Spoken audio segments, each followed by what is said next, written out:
de gente que tenemos aquí que se tienen que ir a otros países, pero hay un problema porque, bueno, yo conozco científicos que tienen proyectos de investigación concedidos y no tienen gente que trabaje en ellos.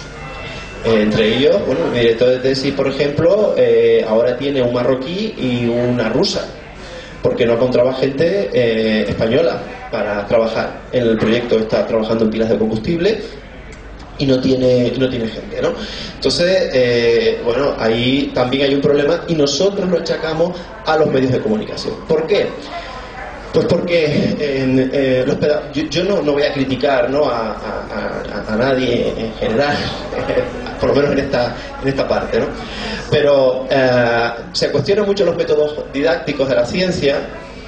Y yo pienso que en China, donde hay una explosión enorme de gente que está estudiando ciencia e ingeniería, los métodos es que no son pedagógicos, son antipedagógicos, son terribles.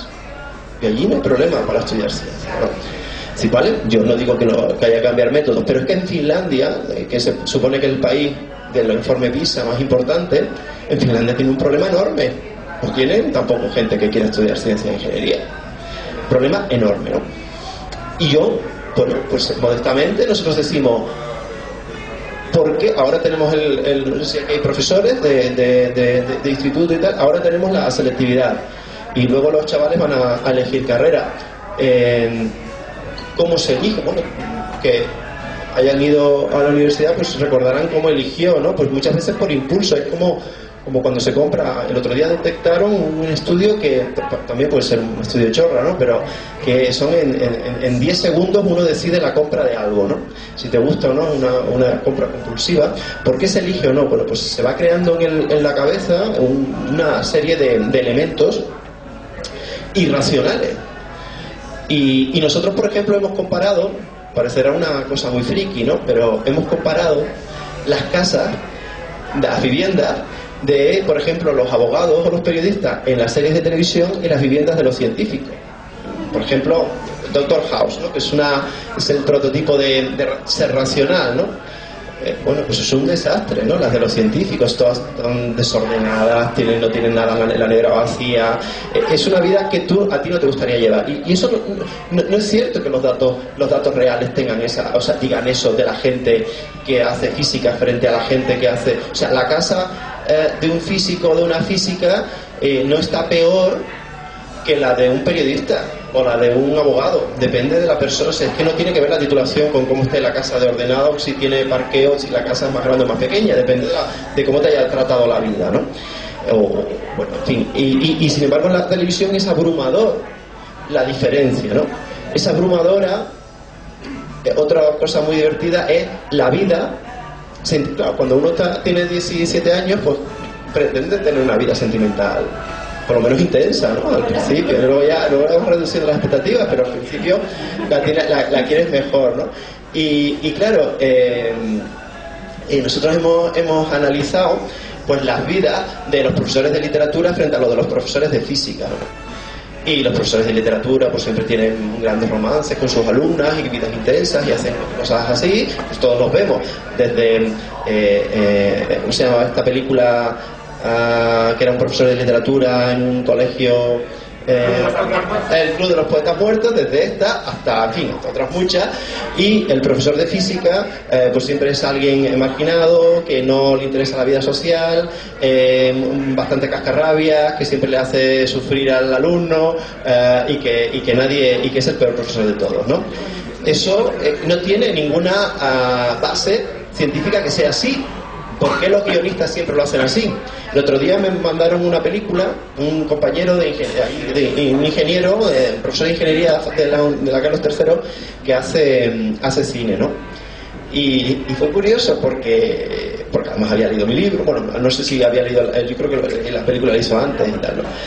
Pero hizo un guión en donde el científico era el más borde de todos los personajes. O sea, eran 5 personajes, una película muy, muy casera, ¿no? Pero interesante. Y se iban 4 amigos, se llama Mileurista, la recomiendo, es interesante. No sé si cómo se puede ver o cómo se puede conseguir. Me la mandó en CD. Eran 5 amigos, que uno de ellos era estudiante de comunicación audiovisual y tenía que hacer una película sobre un día de ellos, ¿no? Entonces iban a ver una lluvia de estrellas, que se lo había indicado el físico, y realmente era el más borde de todo, o sea, y además luego es el que mata a otro de los personajes, etc. Entonces yo digo, bueno, pero esto ¿cómo lo puedes hacer tú? O sea, esto que lo haga otra persona, pero que hagas tú esto.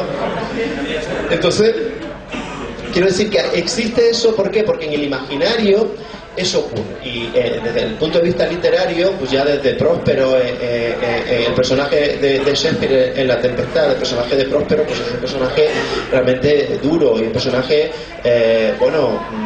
al que se le tiene miedo, ¿no? Y aparece en general en toda la historia del cine. Y a mí me han criticado mucho una parte del libro en el que hablo del personaje de la serie Aida, del chaval al que le gusta la ciencia. Pues es que los chavales de instituto no quieren ser como él, el de las gafitas, no me acuerdo cómo se llama ahora, Fidel. Pues es que chavales quieren ser como el otro, como el macarrilla, como el que no sabe nada, ¿no?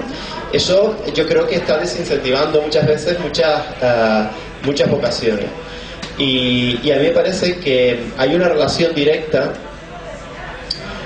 entre los medios de comunicación y la crisis del pensamiento racional y de la ciencia, porque es duro decirlo, pero en los países en donde hay más medios de comunicación y incluso más libertad mediática, pues justo coincide con los países en donde hay menos vocaciones y más desinterés, y están aumentando este tipo de pensamiento irracional y pensamiento esotérico.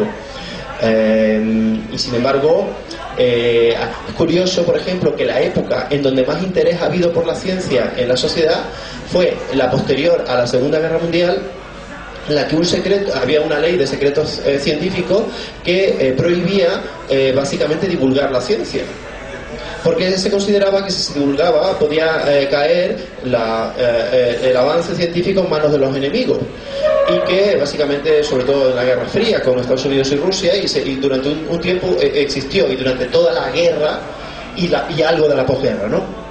En esa época, en donde estaba prohibido y donde apenas había divulgación, pues era cuando más interés había, ¿no?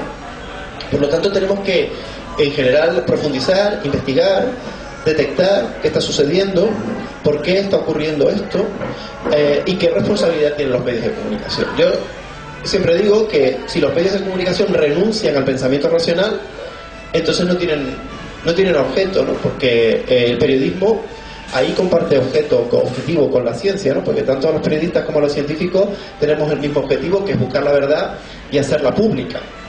Hacerla pública es muy importante, tanto para los periodistas como para los científicos, que son los que nos diferencian la ciencia moderna, a lo mejor otro tipo de conocimientos que podía haber en Egipto o en donde fuera, que solo los tenía una casta, ¿no?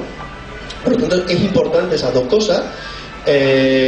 Y es el periodismo el que está sufriendo también, porque los contenidos informativos son tan malos, teniendo en cuenta que no se están siguiendo estos pasos, que realmente la gente le está dando la espalda también a la información. No se lo da a estudiar la carrera, pero sí se lo da muchas veces a las coberturas mediáticas, etcétera, de lo que ocurre. Y si nosotros vemos el otro día, cuando al final no lo dije, cuando yo me presenté a lo de la cátedra y tal, el día ese, la noticia más vista en el mundo, el periódico El Mundo, que saben que tienen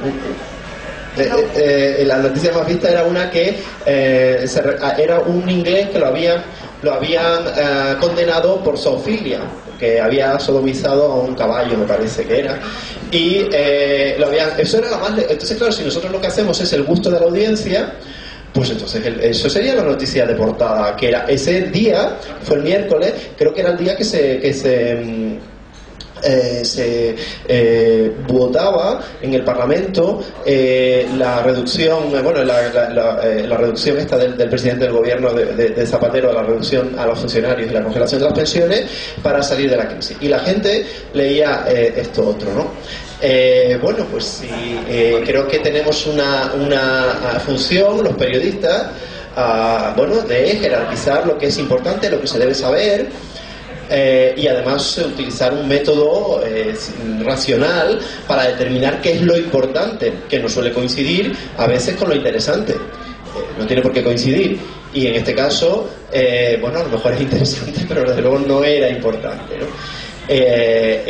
Y creo que